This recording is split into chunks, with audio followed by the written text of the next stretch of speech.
According to Brian Windhorst, there is no bidding war for Kevin Durant. The Nets thought there would be a bidding war, and there's not.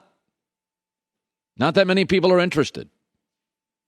And now that the Rudy Gobert trade screwed up the market, the idea you have to give up a lot for Kevin Durant, people aren't that interested. It's funny. Look at the top of the NBA right now. Boston, Milwaukee, Phoenix, Golden State. Those are not all-star teams. I know Golden State has some good players, but Draymond's past his prime and Clay was coming off a brutal injury. If talent alone won championships, then Kentucky and John Calipari would have 7, not 1. I think we've been trained to believe more talent always wins. It's the Olympic model, right? The dream team stuff. But what's always been fascinating to me about the dream team stuff, take our Olympic basketball teams. Anytime they face a chemistry-rich, cohesive, well-coached international team in the Olympics with a couple of NBA guys, the games are kind of close. We won the gold by beating France by 5. The game was in doubt with 4 minutes to go. Their best player was Rudy Gobert. They had a good coach. They had chemistry. They had cohesion. If you remember our last Olympic team, our great team, we lost a couple of games early as we were developing cohesion to far less talented teams that didn't have an NBA player. But we've been trained to believe talent wins. It doesn't at Kentucky. Talent wins. Doesn't dominate at the Olympics. They don't beat everybody by 40 points. You think they would with 12 All-Stars. First round exits. People forget this. You bring Kevin Durant into your team, everything changes. He may not like the coach. You have to give up some of your bench. You have to give up your future. Are we forgetting that Brooklyn was really good? Remember when he got to Brooklyn? They had Kenny Atkinson right now with Golden State, up for every single job. Great young coach. Nope, had to get rid of him. Kevin Durant wanted Steve Nash or somebody who had played. And they had a really good bench. Well, they had to give up some of that to get KD. Oh, the chemistry was great. Yeah, we screwed that up because Kevin Durant and Kyrie were going to be this magic elixir. The Brooklyn Nets were going to take over the league. Like, it's this idea that you get Kevin Durant and it doesn't screw things up as well. You have to give up stuff to get him. And now, again, because of the Rudy Gobert deal, you're going to have to give up more. Oh, yeah, KD gets hurt a lot. So when he gets hurt, okay, we can rely on our bench. Oh, we gave it up to get him. Well, we've got good chemistry. No, we're developing it because we had to give up that to get him. So, I like Kevin Durant a lot, but he's needy, and there's a lot, and you have to surrender a lot. And if you look at the top of the NBA, it's not all-star stuff. It's chemistry stuff. Milwaukee's a chemistry play. And Golden State, everybody gets along. Andrew Wiggins fits in. It's a chemistry play. Boston, a lot of people said going into the finals, it was like, well, Boston's better than Golden State, but they didn't have the experience, the cohesion, and the chemistry, or the coach. We don't know if Steve Nash is a great NBA coach. In fact, we know he's not a great NBA coach. We're just wondering if he's a competent NBA coach, and maybe he is, but maybe he's not, and they had one. So this idea that there's going to be this massive bidding war for KD, I think he works in Phoenix. But the reason I think he works in Phoenix is because the Suns don't want their center, DeAndre Ayton, anyway. So DeAndre Ayton's not great for chemistry, right? Mikal Bridges is, and Booker is, and Chris Paul is, and Monty Williams, and that stuff would all stay, we think. But you give up a bunch of draft picks, DeAndre Ayton, maybe Mikal Bridges. It feels like you mostly are getting rid of one guy you'll miss, but he's not a star, and another guy you don't want anyway. So that's why I think Phoenix works. I think it works. But the basketball culture in America, at every level, is obsessed with talent. Just get me talent.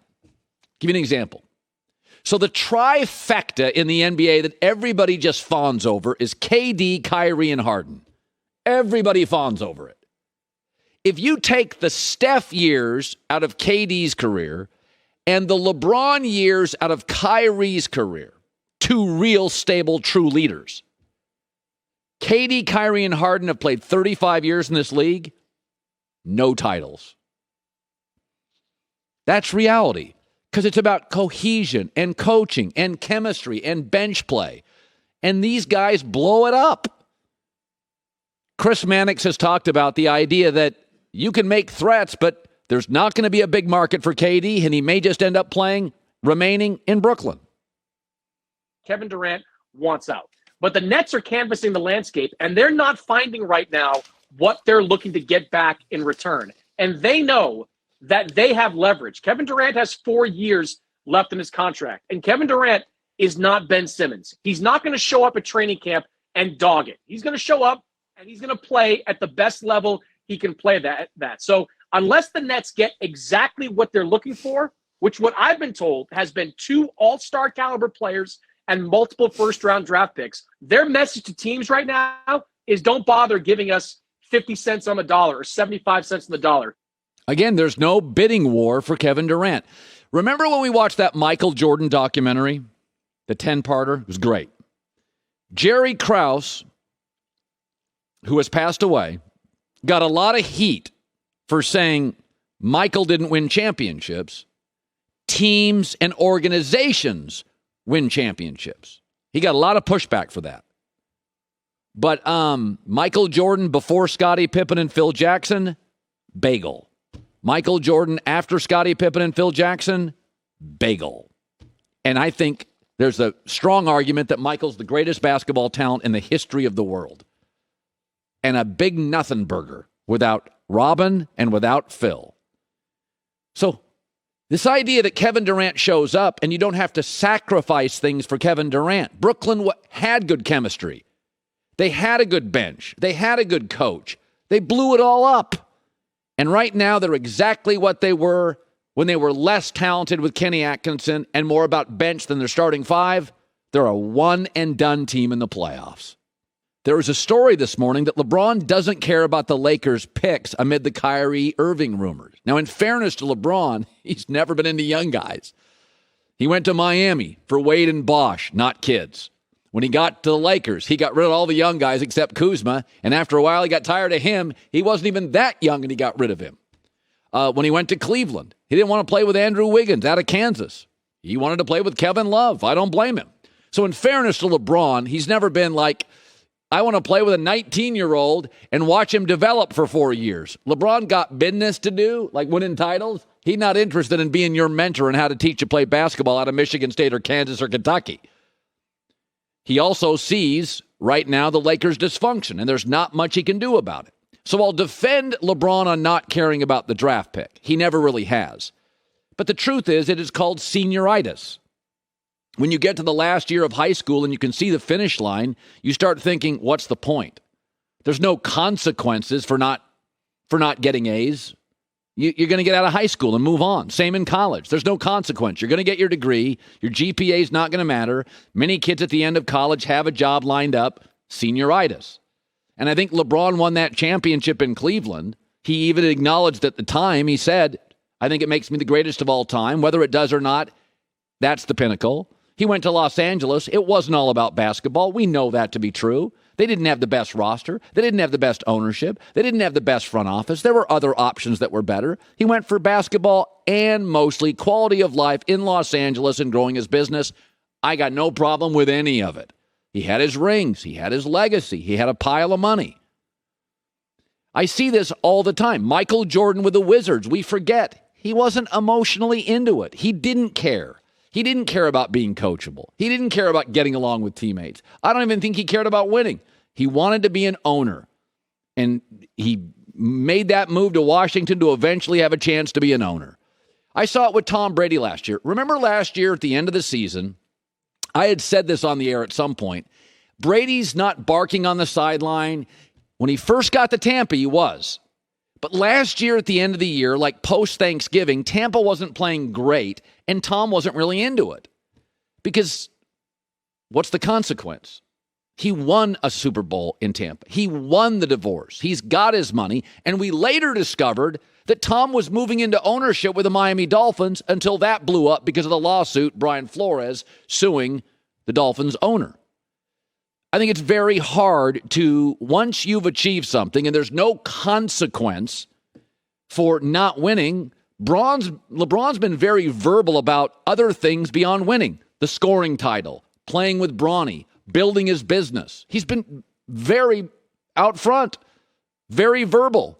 Remember I was critical of Jason Tatum for lacking confidence? Listen to people. They'll tell you what they're thinking. LeBron's telling you, my priorities have changed. Like winning matters. It's not everything. I think the same with Tom Brady. I think Matt Stafford's going to be a much hungrier quarterback this year, and Joe Burrow's going to be hungrier than Tom Brady is. What's the consequence? So you see this all the time with performers. My entire life, singers, everybody, they strive for greatness.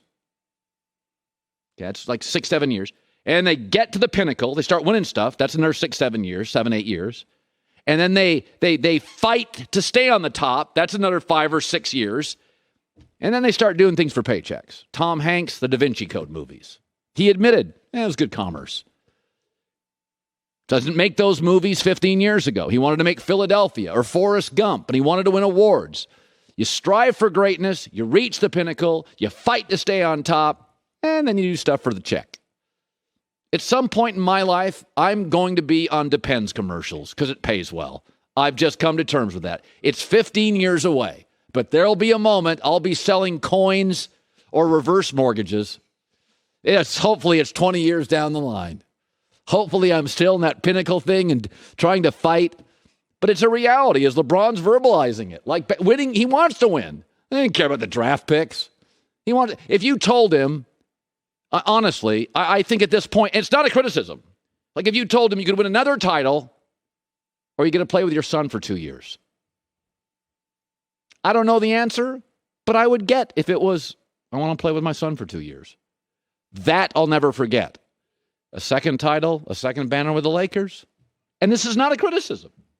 It's not. It's the strive, it's the reach, it's the defend, it's the do it for a check. So LeBron not caring about a draft pick. I don't think Brady cares about the Bucs draft picks right now. After Tristan Wirfs at right tackle, the first year to get him a title, I don't think he cares who the Buccaneers draft either going forward. Hi, everybody. Thanks for watching. Subscribe here to get the latest from the show. Also, be sure to check out more of the best clips from The Herd or go watch a few segments from other shows on FS1.